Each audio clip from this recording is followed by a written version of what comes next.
এটাই হচ্ছে সেই বিখ্যাত তিস্তা পার্ক। পার্কটি তিস্তা ব্রিজের গোড়ায় অবস্থিত। ঈদে এখানে বিভিন্ন জায়গা থেকে অসংখ্য মানুষের সমাগম ঘটে। এছাড়াও বিভিন্ন উৎসবের দিন শুক্রবারে সকল বয়সের মানুষের লক্ষ্য করা যায়।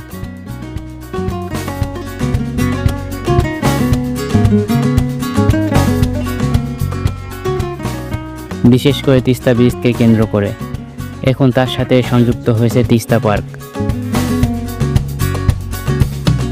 তিস্তা ব্রিজকে কেন্দ্র করে এখানে পর্যটকদের মিলন মেলায় রূপান্তরিত করা সম্ভব, কারণ জায়গাটি অসম্ভব সুন্দর।